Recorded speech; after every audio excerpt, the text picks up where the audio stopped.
Kapag naririnig mo yung salitang faith healer o yung mga nagpapagaling gamit lang ang pananampalataya, malamang may pumapasok agad na particular na image sa isip mo, 'di ba? Oo, parang yung laging nasa probinsya, yung malayo sa kabihasnan. Totoo yan. Isipin mo, isang maliit na kubo na gawa sa kahoy, tapos may mga taong nakapila sa labas kahit sobrang init. Tapos sa loob, may isang matanda, tahimik lang na bumubulong ng mga orasyong, di ba? Pinapahiran ng langis yung may mga sakit. Parang may nakakabit na misteryo palagi sa ganong konsepto eh. Eksakto. Pero para sa malalimang pagtatalakay natin ngayon, kalimutan mo muna lahat ng ganyang expectations.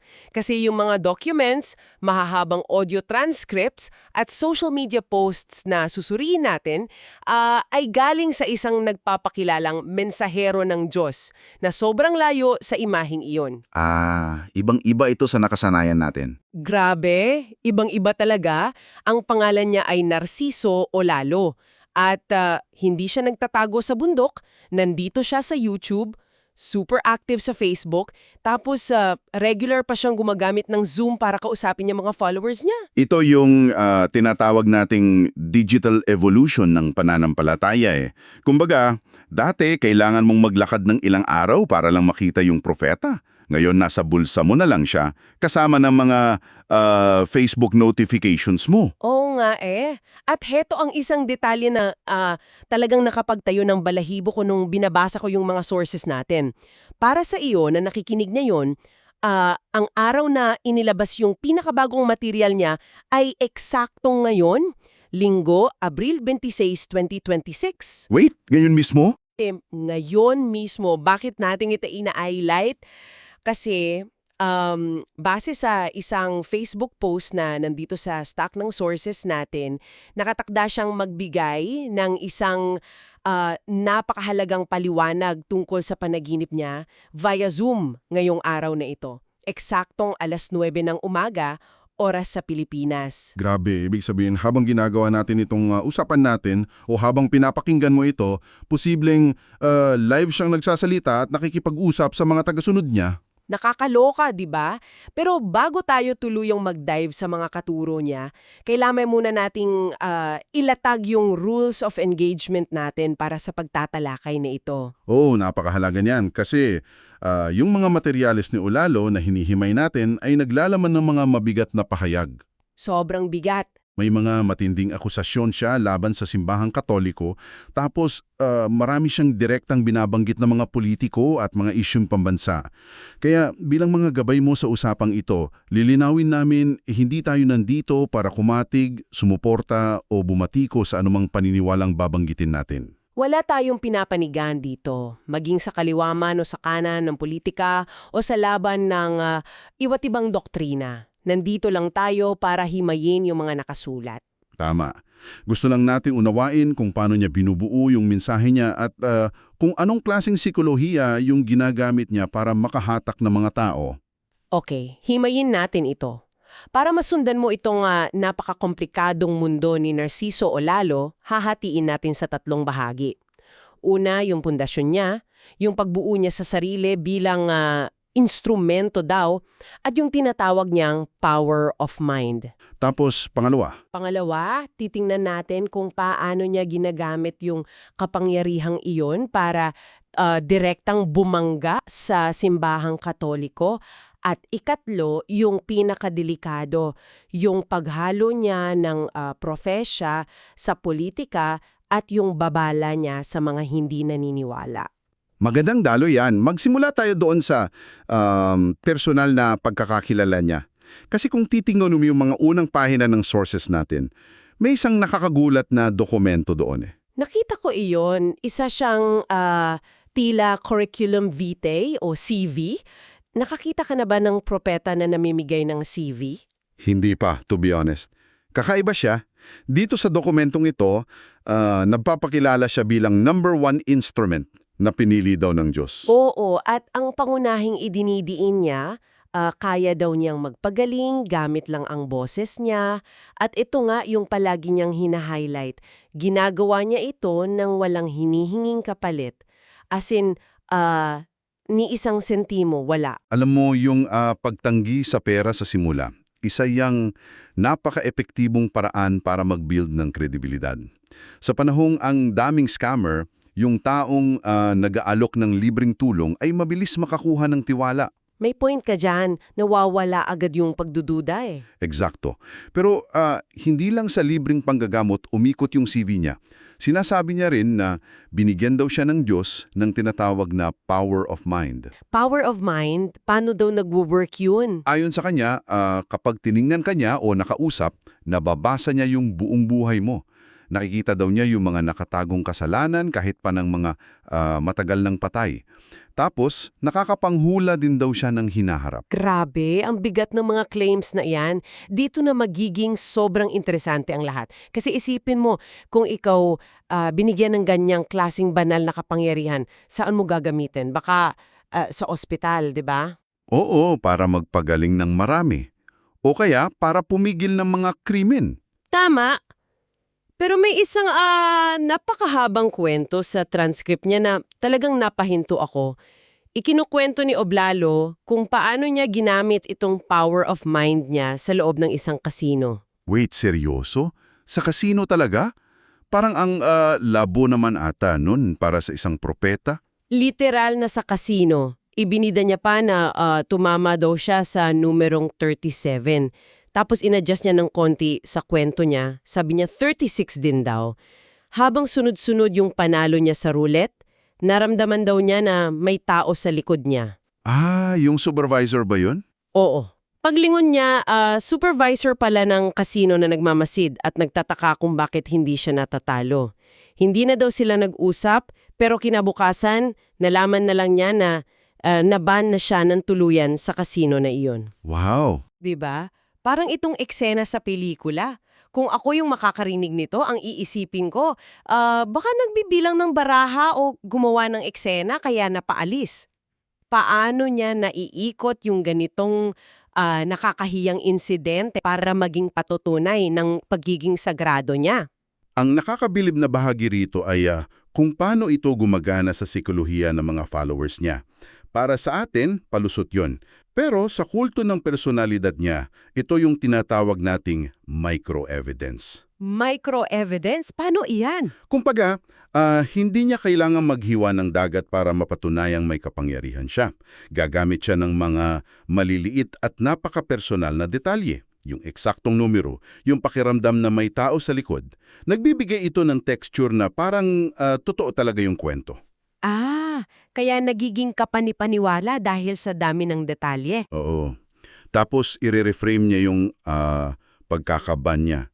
Hindi daw siya pinalayas dahil nagkasala siya, kundi dahil natakot yung sistema sa kapangyarihan niya. Ang galing ng framing. Kaya sa isip ng follower, wow, pati kasino, walang magawa sa kapangyarihan niya. Tama.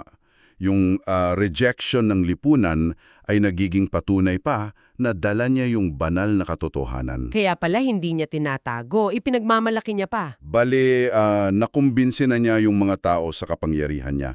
Pero walang kwenta ang kapangyarihan kung wala kang kalaban, di ba?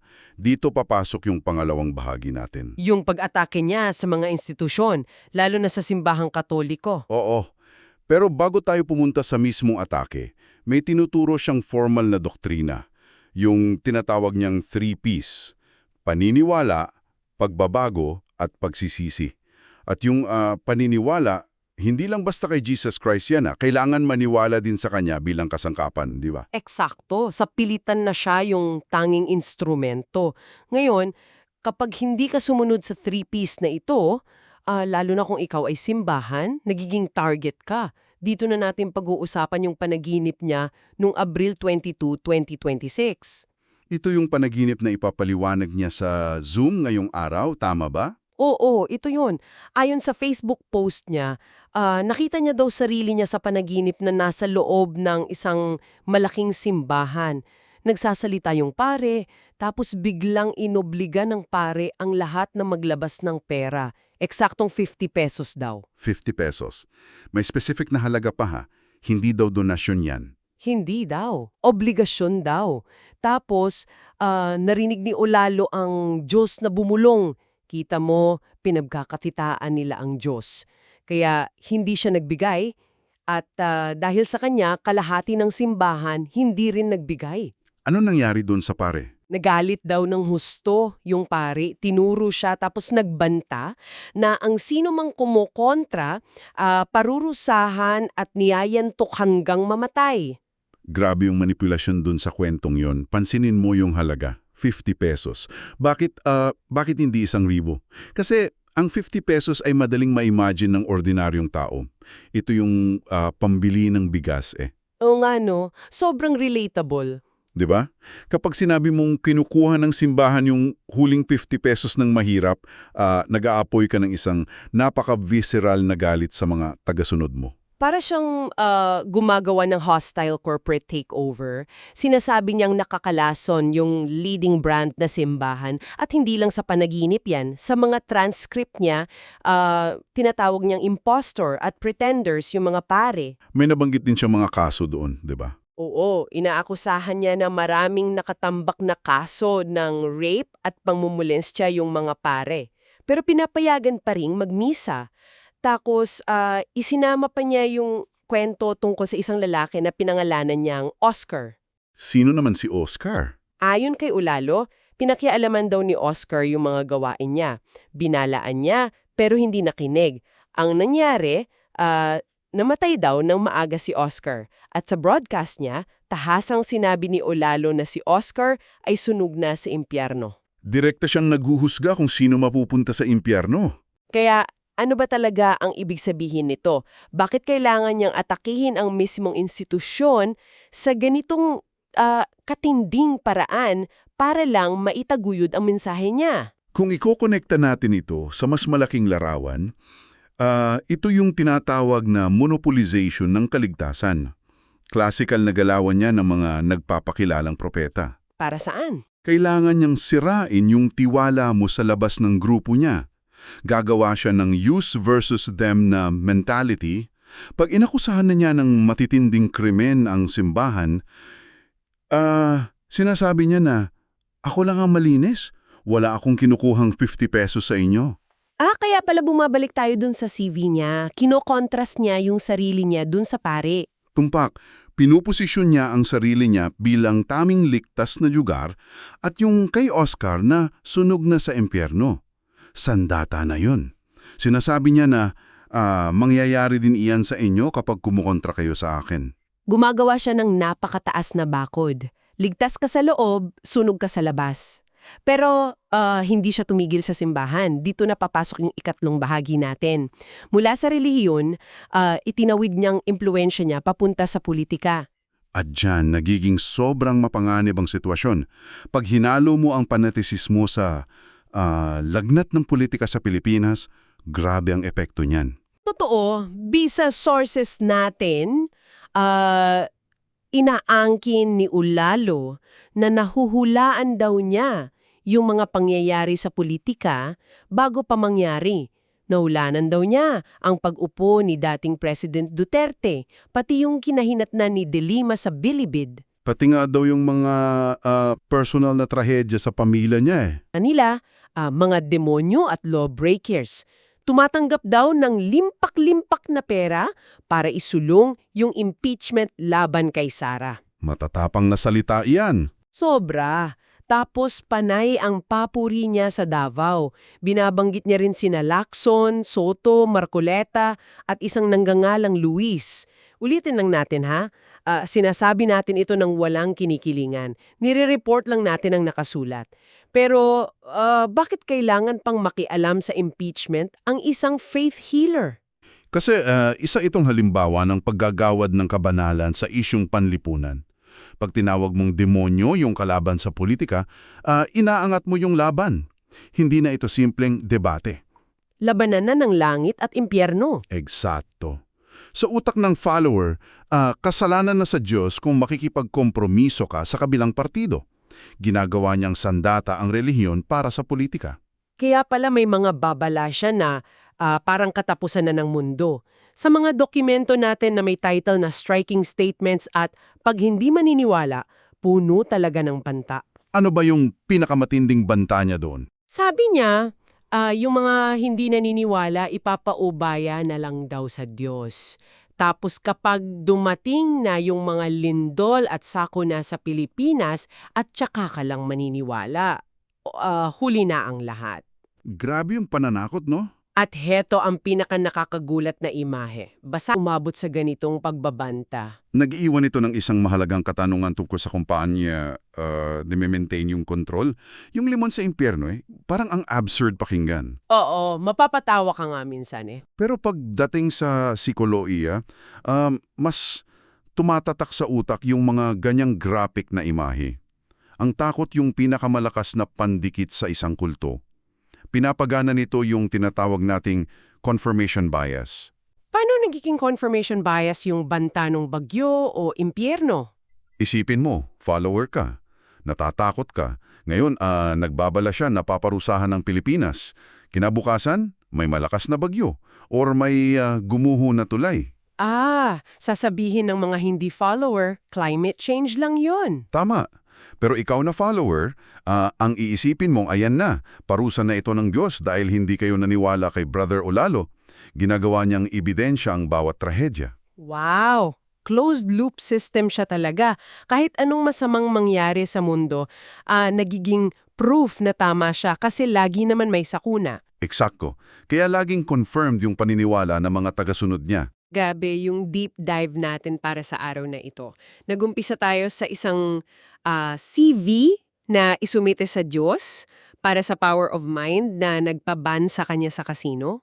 Tapos napunta sa panaginip ng 50 pesos para sirain ang simbahan at kay Oscar na sunong na sa impyerno. At nagtapos tayo sa pagiging sandata ng pananampalataya sa politika na impluensya.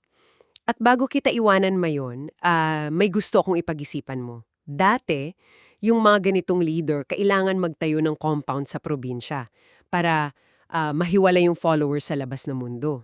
Wala pang internet noon Ngayon, hindi na kailangan ng physical na bakod. Yung Facebook algorithm at Zoom meeting ang bagong compound. Nakakulong ang mga tao sa digital na espasyo kung saan iisa lang yung boses na naririnig nila. Okay, tara na't silipin natin ang mga source materials tungkol sa isang tao na may napakalaking claim na siya raw ay may direktang misyon mula sa Diyos. Simulan natin. Simulan natin sa pinakasentro ng lahat ng ito. Mismong sa mga dokumento niya nakasulat na siya raw ang numero 1 instrumento na pinili ng Diyos para iparating ang kanyang mga mensahe at ikalat ang katotohanan. Grabe yung bigat ng statement na yan, di ba? So, sino nga ba ang tao sa likod nitong napakalaking pahayag? Sa unang parting ito, kilalanin natin siya, si Narciso Olalo. Based sa mga materyales na meron tayo, si Narciso Olalo ay nagpapakilala bilang isang faith healer. Pero hindi lang yan, sinasabi niyang siya ay direktang sugo ng Diyos. At ayon sa kanya, itong misyon niya ay may 5 pangunahing bahagi. Una, manggamot ng walang bayad. Ikalawa, ipangaral ang mga mensahe ng Diyos. Ikatlo, ikalat ang espiritual na katotohanan. Ikaapat, manghula ng mga mangyayari sa hinaharap. At ang huli, yung kakayahan daw niyang makita ang mga kasalanan ng isang tao.